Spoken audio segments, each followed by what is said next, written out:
YouTube, Crypto Hobo here, back with another one of my tales from the cryptosphere.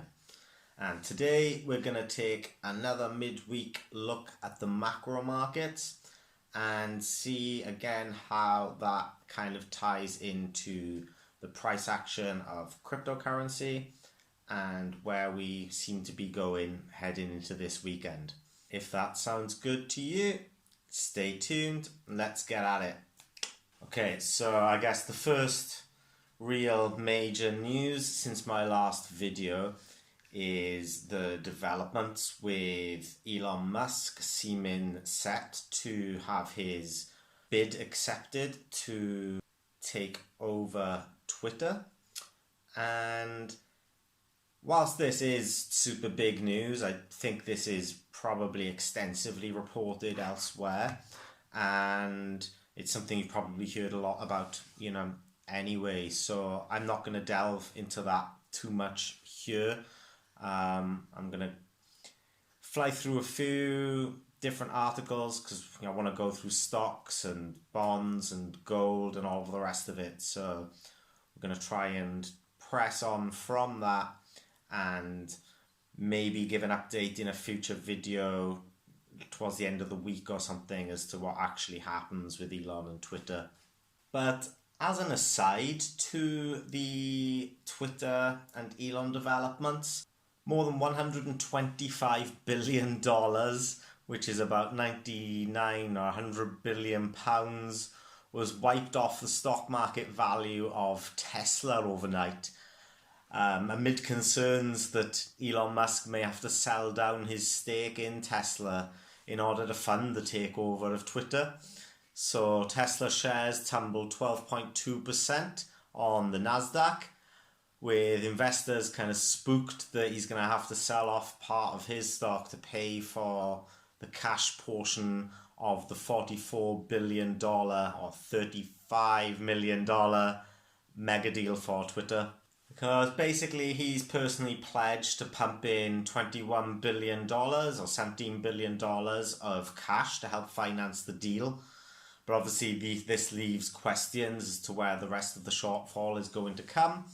And that has obviously increased some skepticism or nervousness or uncertainty with Tesla investors.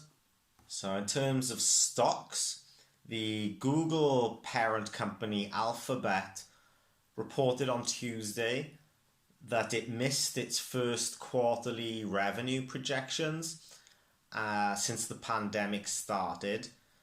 And they've kind of cited the war in Ukraine as a reason for this, citing that it's left investors rattled, and as a result, ad revenue has dropped. So they said that their first quarter sales rose to $68 billion, which is up 23% from last year, but it's actually below the average estimate of $68.1 billion among the financial analysts who are tracking this by Refinitiv, which is the first forecast projection that they've failed to hit target for since the fourth quarter of 2019. And according to FactSet, the YouTube advertising sales of 6.9 billion missed the analyst targets of 7.5 billion.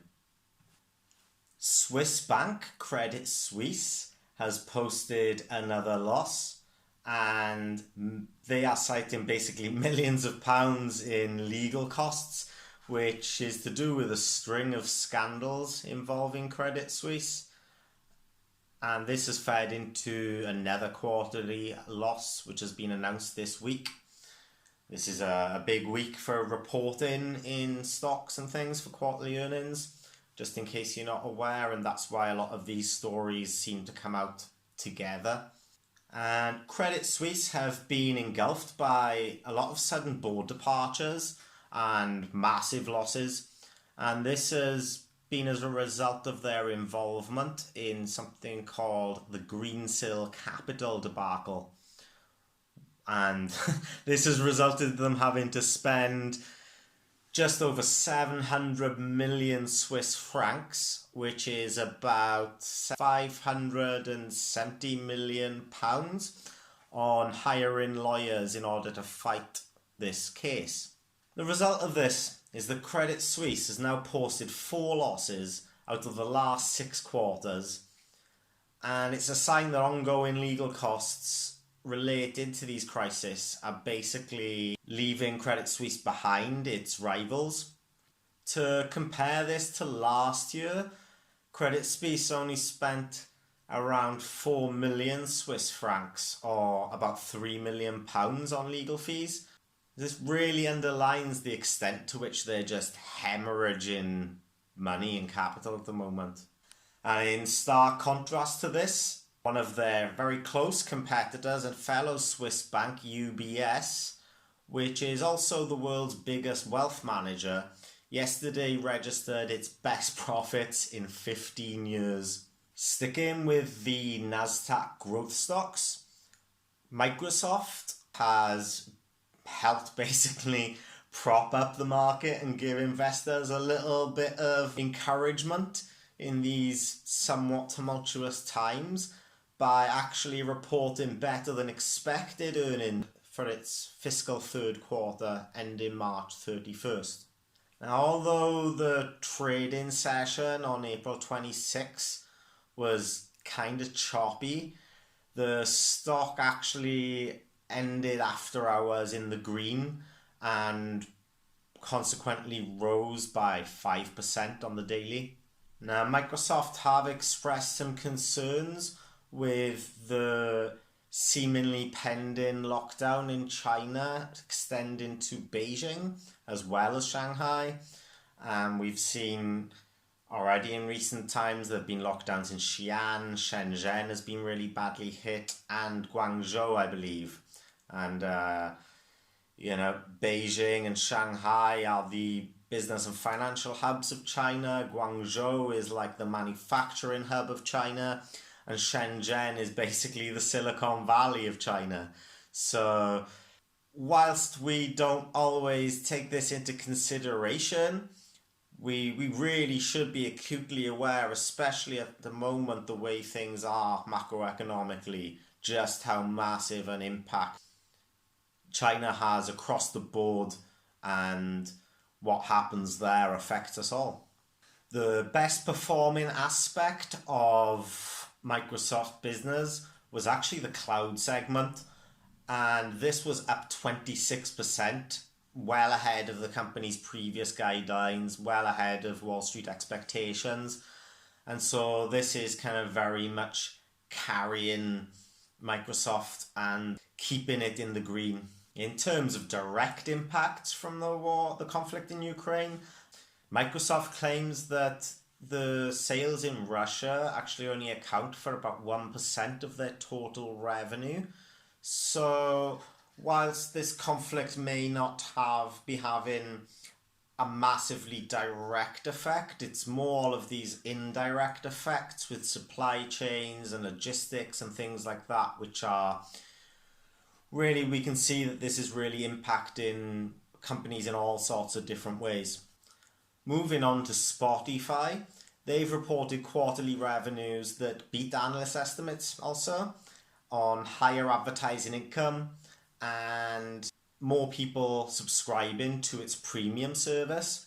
So recently, Spotify have basically invested heavily into the podcasting side of its business.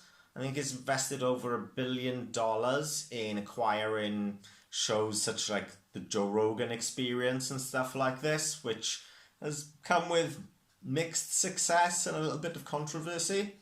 And in terms of their active users, total monthly active users actually rose 19% to a record 422 million in the quarter.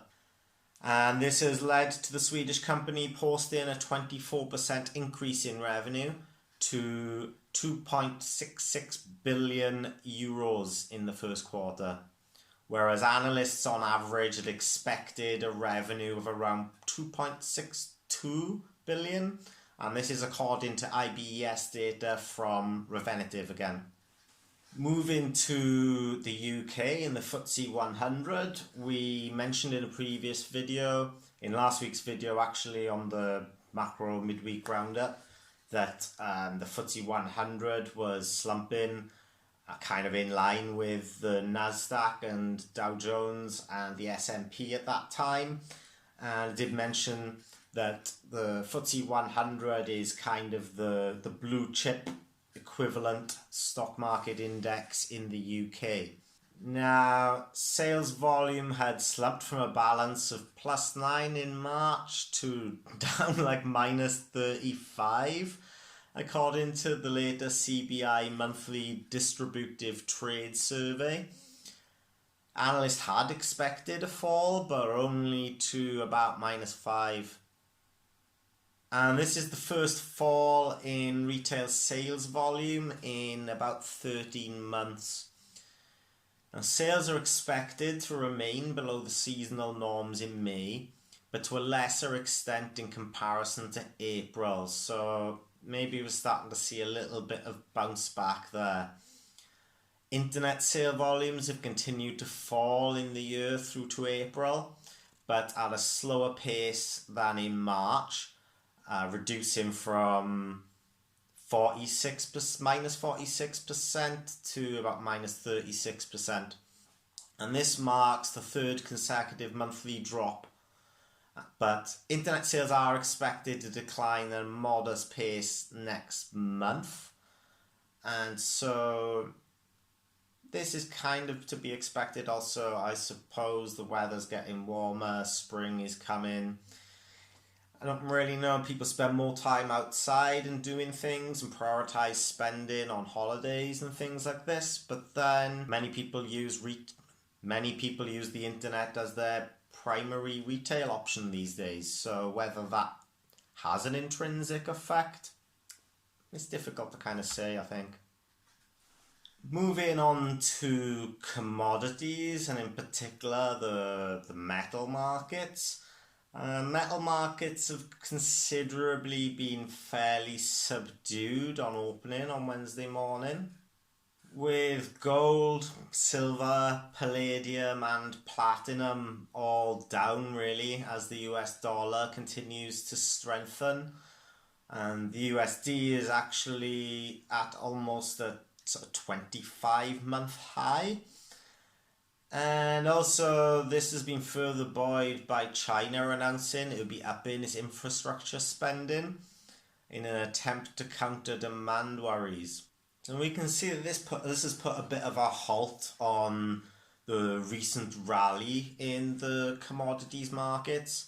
If China are now looking to prioritise spending on infrastructure as a way of boosting the economy, then they're probably going to put less emphasis than they have done recently on buying up gold reserves and things like this.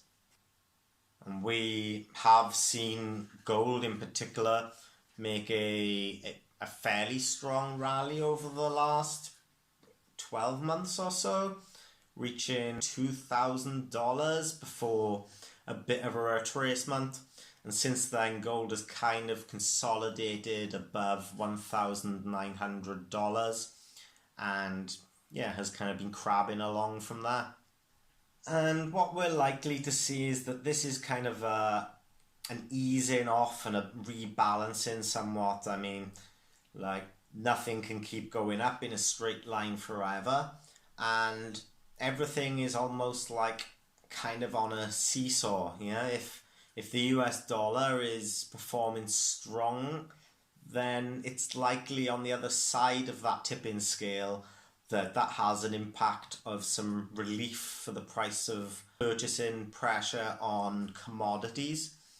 But these things are very transitory. They shift a lot, and it's more just about this kind of balancing act on the way up and on the way down. Gold has been trading at this critical support level of around about $1,890, $1,900-ish on the troy ounce. And in London morning trading, spot gold kind of inched lower, not much again, only about 0.23% to $1,901 per troy ounce. In terms of oil prices, oil has kind of reversed some losses from previously earlier in the week on Monday, in particular in Asia, where it's kind of balanced back out and now it's sort of consolidating again due to the sanctions placed on Russia from the West and NATO countries and beyond. It's thought that a lot of Asian countries have basically benefited from this in a net effect sort of way, in that Russia has had to reduce the market price of the oil that it has on the market, and then other Asian countries such as China and Vietnam, etc., have taken the opportunity to stockpile some of this cheaper oil, and in particular they've been buying a lot of discounted crude oil. And another thing that feeds into this is that Russia has announced that they are going to ban natural gas exports to Poland and Bulgaria unless both of those countries agree to pay in rubles, which is something we've also seen on a wider scale from Russia in terms of demanding that oil exports and things like this and crude is paid for in rubles in order for them to protect their own economy.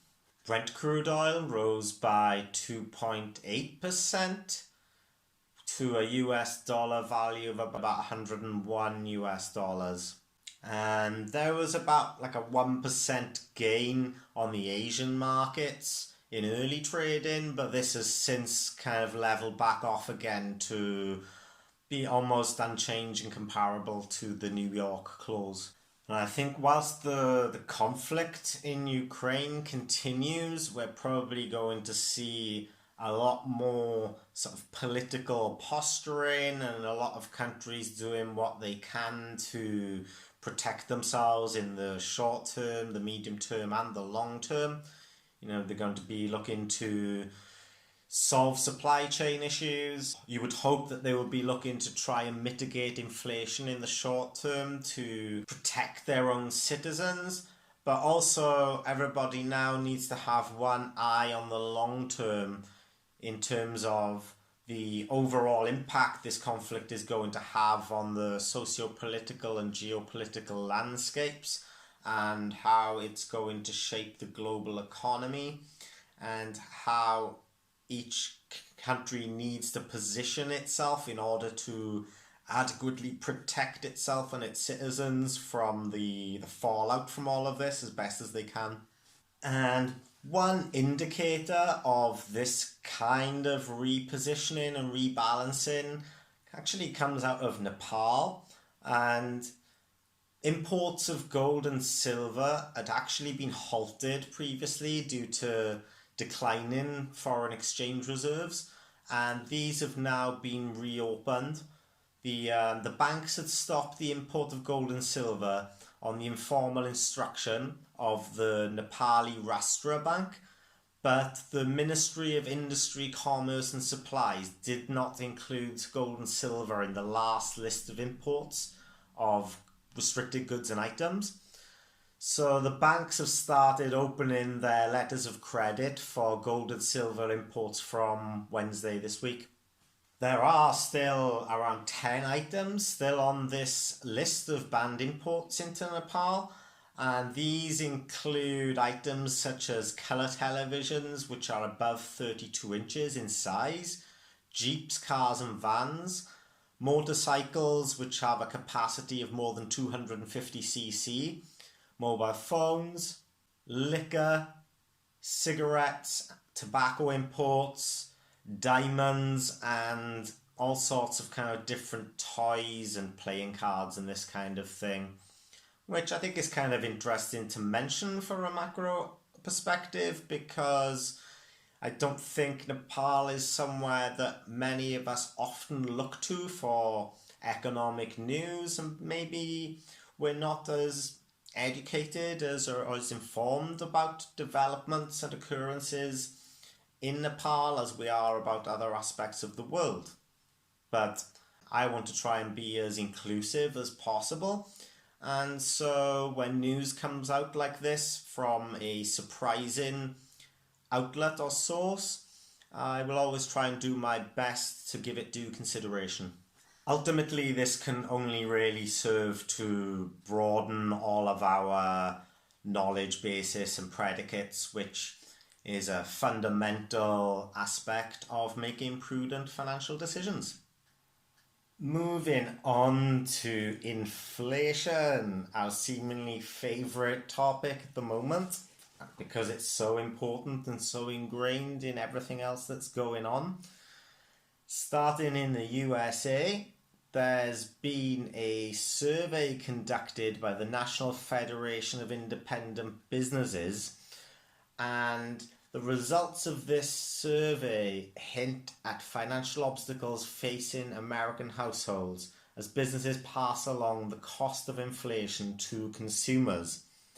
Now, some 40% of these businesses who were surveyed said that they're planning to increase their prices by at least 10% to offset their own rising expenses. 4 in 10 small business owners said that this would be the most severe price rises in line with inflation since around 1981. Another 47% of small businesses said they would hike prices between about 4% and 9%. So we're talking pretty much across the board. Everyone's putting up prices, and at least around just less than half of them are going to put them up by 10% or more. Over the next 3 months, around 68% of smaller firms said they plan to raise their average sell-in over the next 3 months, while 31% said they were checking prices weekly to account for the market conditions. Going back to what we said, that there's going to be a lot of posturing at every level and repositioning as everyone tries to gauge where we are, where we're going, and everything's just going to be extremely volatile, I think, for the foreseeable future. Whether that means it's going to be volatile for the next quarter until the end of the year or beyond that remains to be seen. In Australia, the Reserve Bank is facing an election rate rise after the biggest inflation growth in 22 years. See, it keeps coming.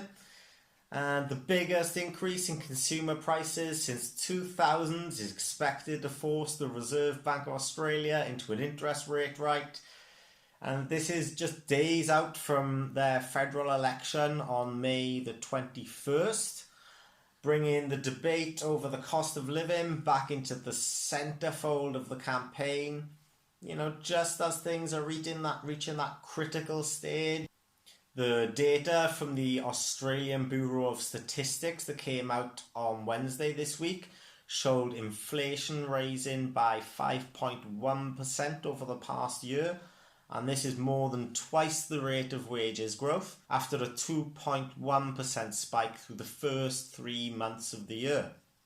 Now it's believed that the RBA will take the official cash rate, which is currently at a record low of 0.1%, up to 0.25% at next Tuesday's meeting. And the same markets believe that home buyers are going to be hit by consecutive rate rises throughout the rest of the year, with the cash rate tipped to be at around 2.5% by the year end, which is again, we've mentioned in other videos that these are massive shifts when you're talking about interest rate hikes and the impact that this has on investor confidence, the impact it has on bond yields and so forth, and there's always this big domino effect. Mentioned before, if America were to hike their rates by 2%, then this would have majorly catastrophic effects on investor sentiment, and likely that would be transferred into the equity markets. A chief economist for EY, Cheryl Murphy, said there was enough evidence for RBA to easily justify a rate hike of 0.25% or more next week. And she's quoted as saying, quote, "A record low cash rate of 0.1% is clearly now no longer appropriate for this economy, meaning the Reserve Bank must join other central banks around the world and tighten monetary policy. To not do so risks the RBA losing credibility." Elsewhere in Australia, ANZ actually came out as the first of Australia's big banks to predict this May rate rise after new data showed inflation at the highest level for 2 decades since GST basically came into effect. Australia's inflation has surged by 5.1%, as we said. This is the fastest pace in 21 years. And ANZ head of Australian economics, David Plank, is forecasting 0.15%, echoing what we saw in the other article. And there we have it, echoing the sentiments pretty much everywhere, and, keeps adding fuel to this fire that we've been looking to cover with a damp cloth through the course of my last few videos. Lloyds Bank in the UK has raised more concerns about the UK's economy, saying that the outlook is uncertain, warning that the cost of living crisis has already forced customers to cut spending, which we've seen with the previous retail sales that I mentioned. And Lloyds also happens to be the UK's largest mortgage lender, so it's considered a good kind of marker for the UK economy.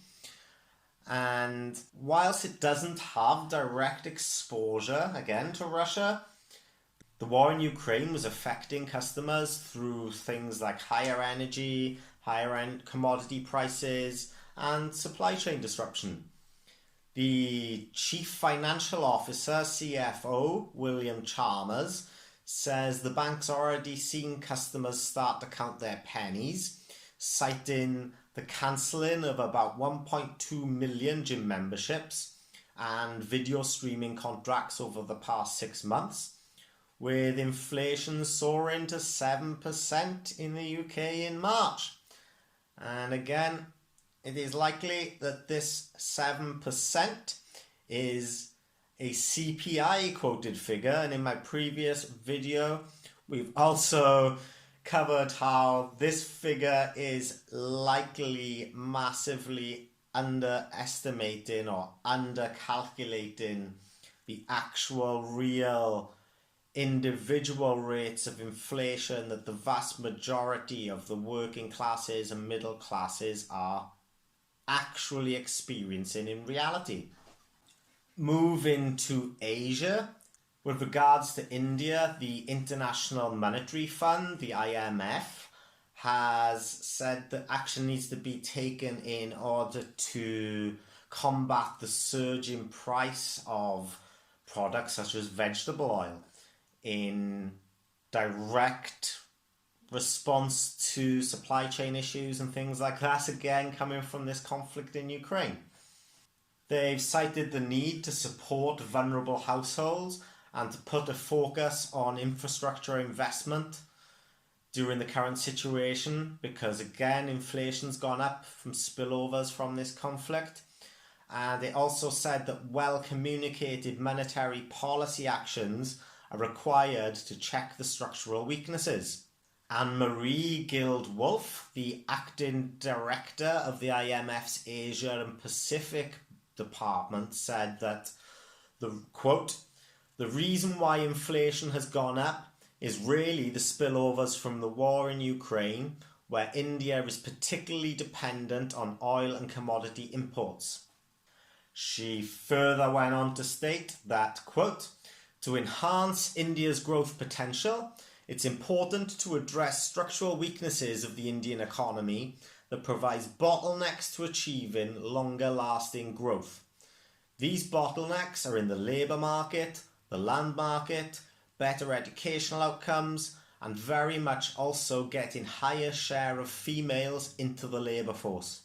Moving to North America and Canada.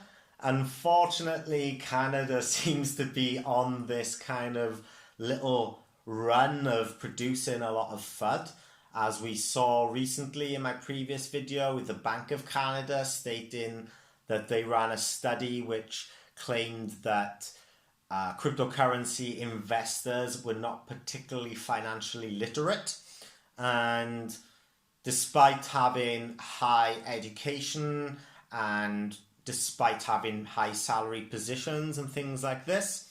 But we also saw, if you look at the table in that video, that the sample that they took is actually tiny, and it's so small it's very difficult to even justify this as being representative of any large scale population and representative in any way when you extrapolate it. So make of that what you will. But here today, the Liberal MP Ivan Baker has asked the official on Monday whether digital currencies like Bitcoin could be an effective way for regular people to opt out of inflation. And Caroline Rogers, who's the deputy official for the Bank of Canada, recently had denied the notion that cryptocurrencies could be a viable hedge against inflation. She was citing their volatility and stated that digital assets don't meet the test of a stable source of payment or value. Maybe Caroline Rogers isn't particularly knowledgeable about the different asset class subtypes.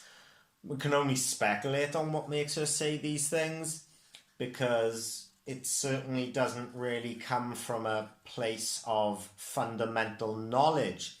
Is something like nano a stable source of value?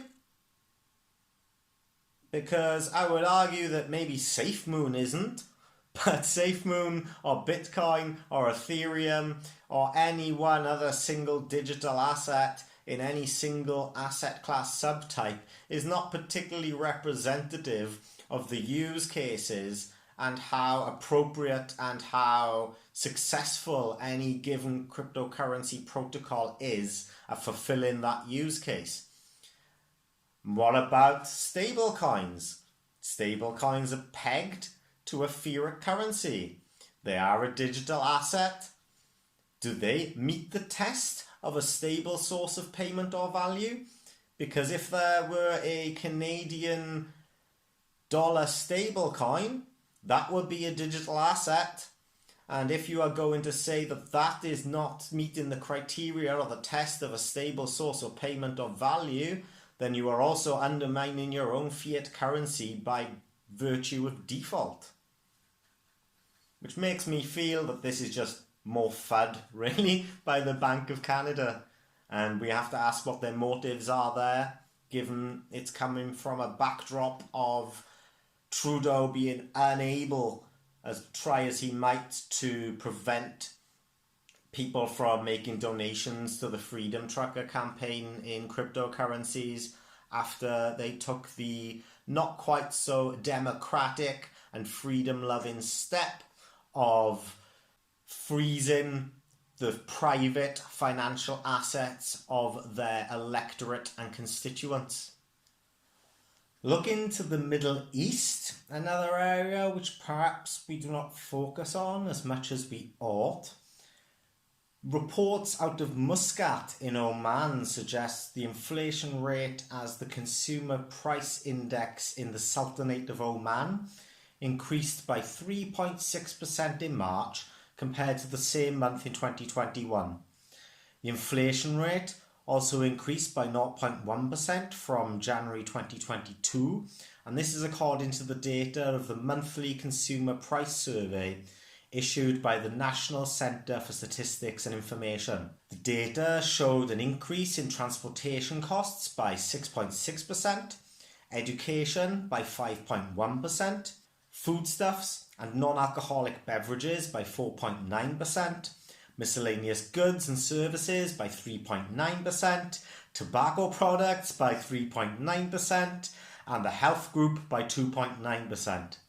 The costs of housing, water, electricity, gas and fuel prices went up by 2%, with furniture, fixtures, household equipment and regular household maintenance costs increasing 1.2%.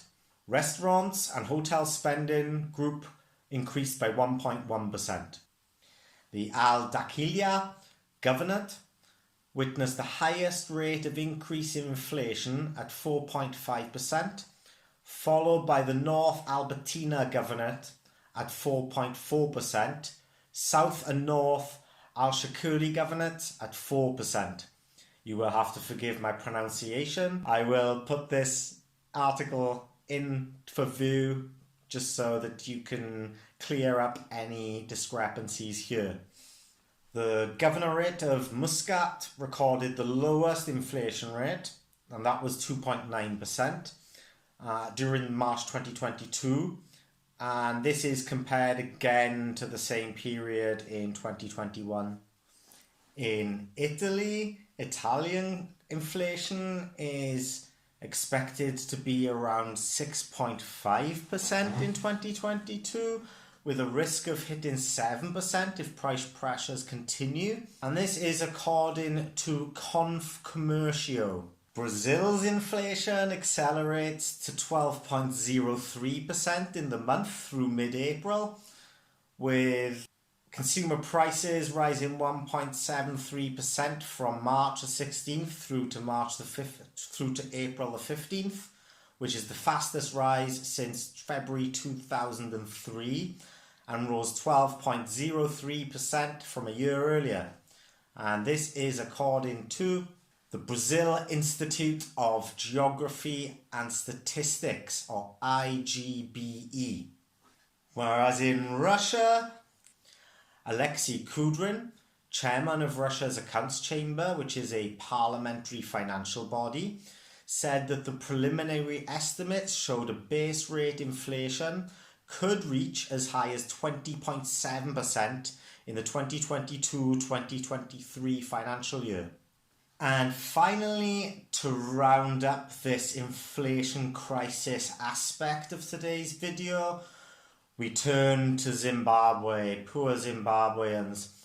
Zimbabwe's inflation yesterday raced to 96.4%.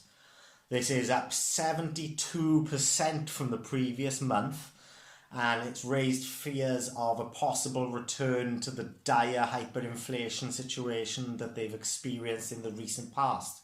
And if ever there is a perfect case study for the inherent dangers of hyperinflation, Zimbabwe would certainly be a good candidate for that in terms of its economic and fiscal policy in the last decade to 2 decades or so.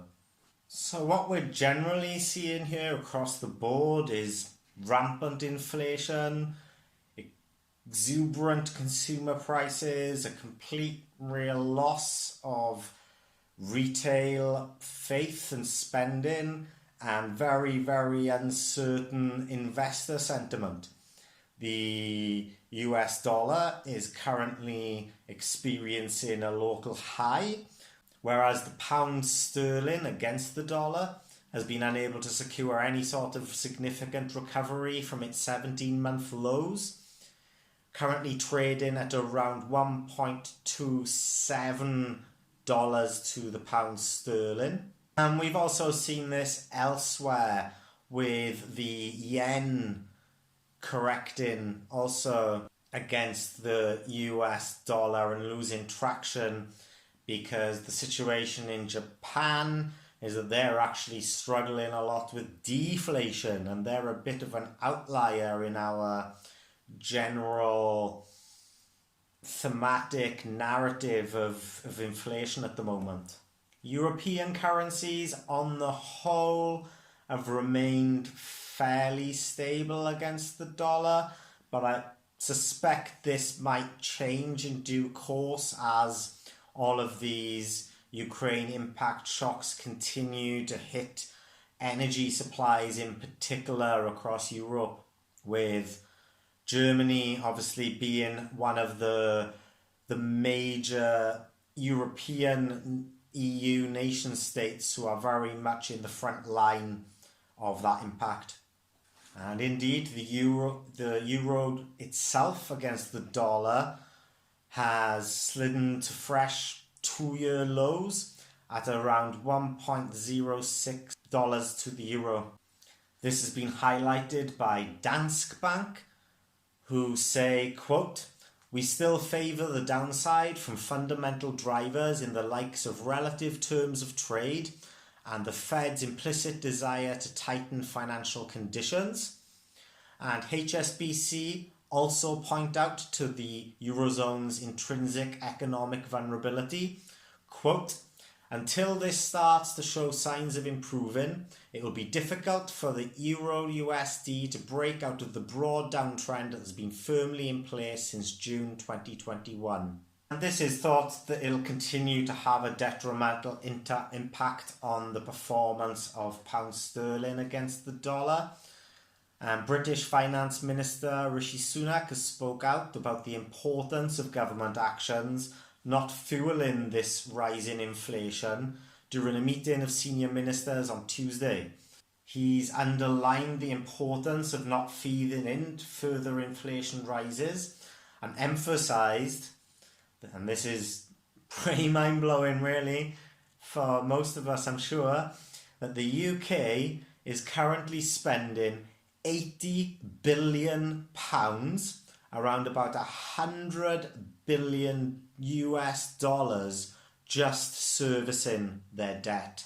And figures published on Tuesday show British government borrowing in the recently ended 2021 to 2022 financial year was almost 20% higher than forecast by the country's budget office last month.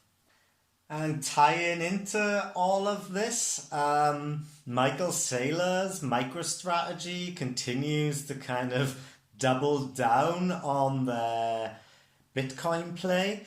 And on Tuesday, Microstrategy has announced that it will offer Bitcoin to its staff as an option as part of their 401k retirement savings accounts. Now, this news follows the announcement that investment giant Fidelity will also enable investors to be able to allocate a portion of their 401ks into Bitcoin at some point later this year, according to a report in the Wall Street Journal. MicroStrategy CEO Michael Saylor recently tweeted, quote, "As MicroStrategy continues to be a pioneer in Bitcoin for corporations, we are planning to offer our employees the option to invest in Bitcoin as part of their 401k portfolio." Now, ordinarily, people would probably take this MicroStrategy news on face value, and if they were looking to be bearish or they have some sort of agenda against Michael Saylor or in terms of producing some FUD for the cryptocurrency markets in general, one could say, well, this is just Michael Saylor being an outlier. He's unreasonably bullish and illogically bullish on Bitcoin, and this only serves to try and reinforce a justification for his previous bullish sentiment. However, we do have this Fidelity news as substantial backup to Michael Saylor's decision. And whether you agree or whether I agree with the business practices of a giant like Fidelity, I don't think that any of us could logically and sanely ignore this piece of news and not see it as profoundly significant in terms of the potential for mass adoption on the horizon. And they're not even talking about some speculative far-flung future. They're talking about this year, by the end of 2022. As we've said before, in terms of game theory, this is super significant because you have to kind of move.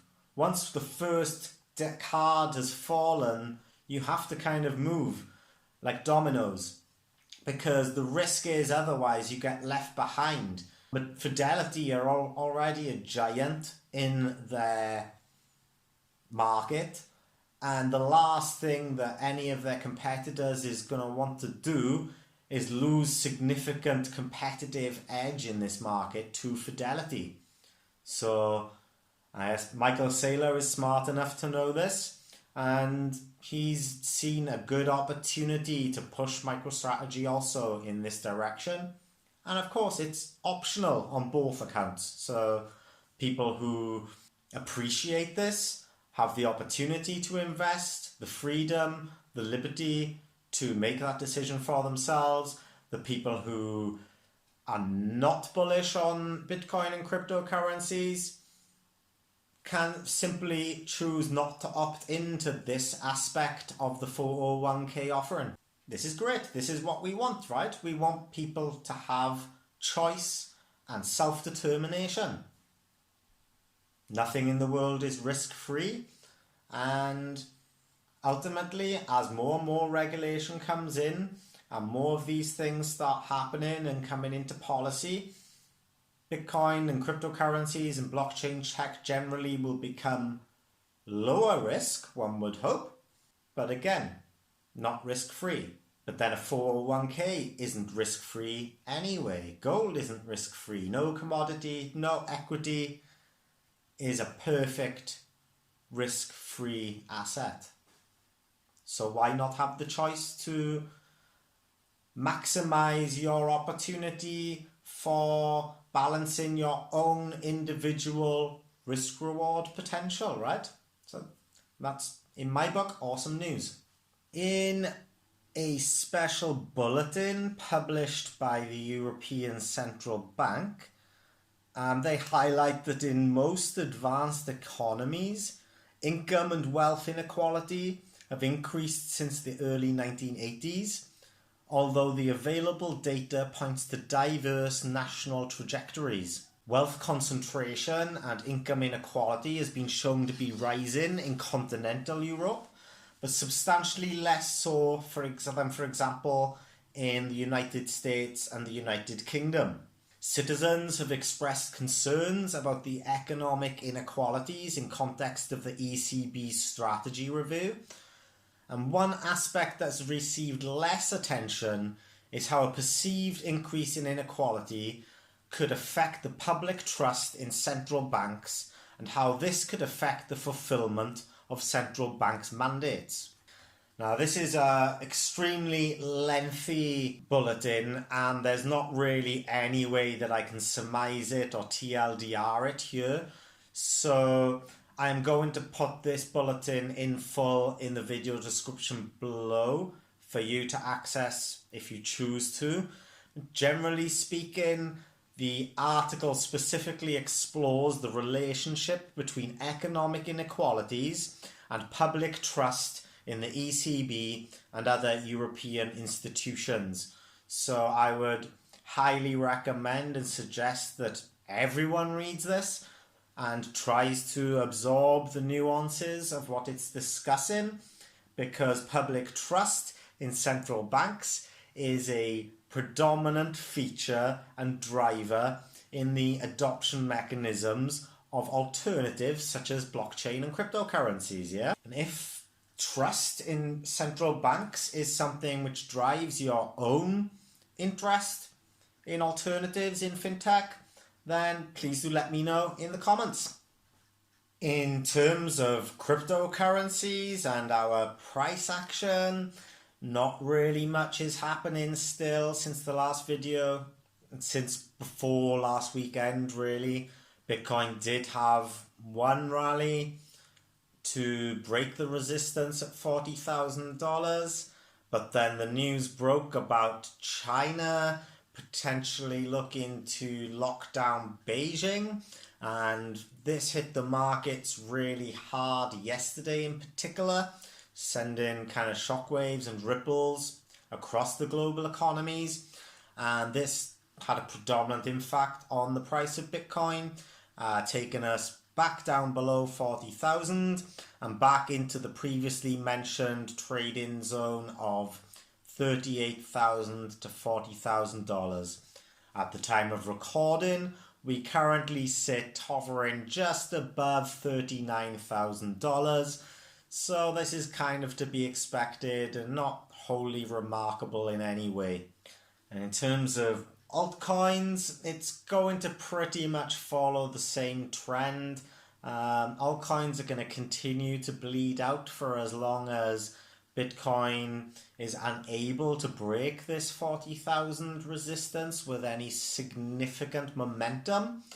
And the kind of double whammy with altcoins is that if Bitcoin does start picking up some momentum, then what tends to happen at the beginning of a Bitcoin rally is that altcoins actually bleed out even more, because the remaining liquidity that's left in altcoins kind of jumps ship into Bitcoin in order to try and ride that rally up whilst the momentum is there, in the hope that this will help to offset some of the losses that were having to be taken by the alts bleeding out the entire time that Bitcoin wasn't rallying.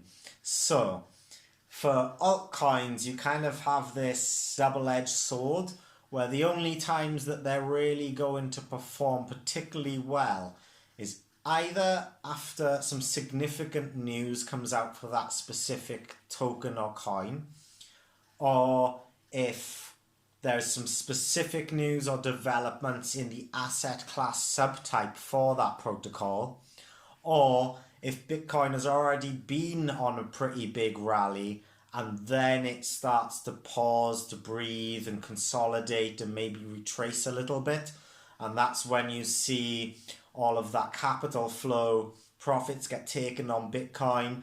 They'll probably go into Ethereum. So you see this lag where Ethereum follows Bitcoin at a slight delay.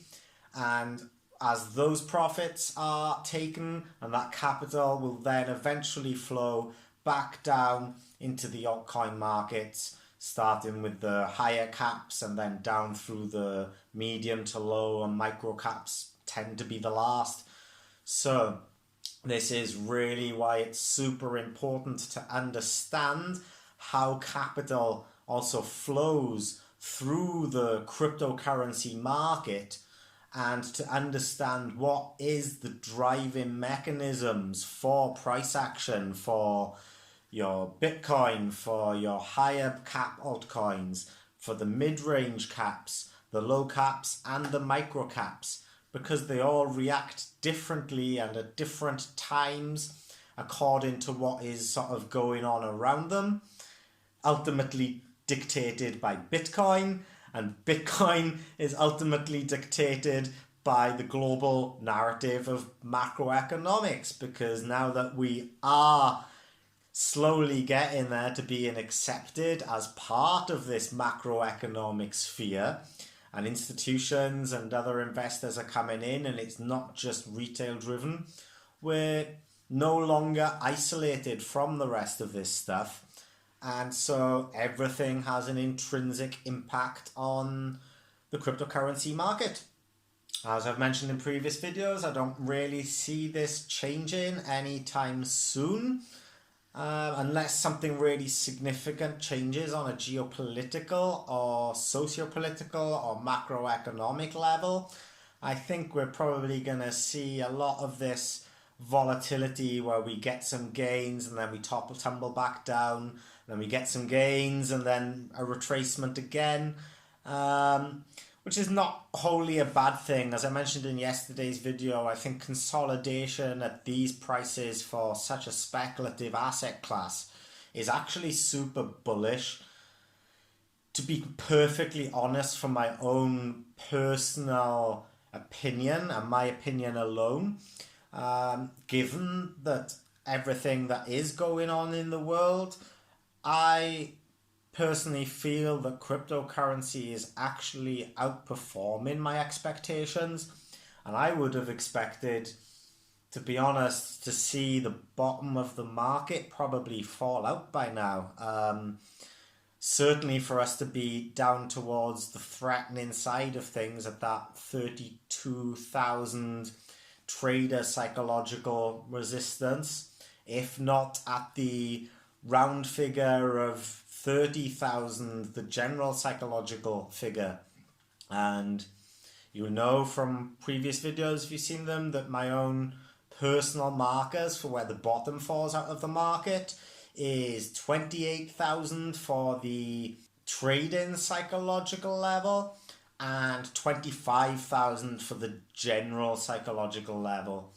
And if you don't understand what I'm referring to here, just go through the playlist and take a look at my other videos and all shall be revealed. That's it for today. If you like this content, then please do give me a like and a subscribe to help bless the YouTube algorithms. If you need a reminder for future content, there's a bell notification at the top here that you can personalize. And if you have any comments about today's content, or indeed any comments at all, please do feel free to let us know below. With that, I'm Crypto Hobo. This is another one of my tales from the crypto sphere. I'll be back soon with more content. Until then, peace, love, and prosperity.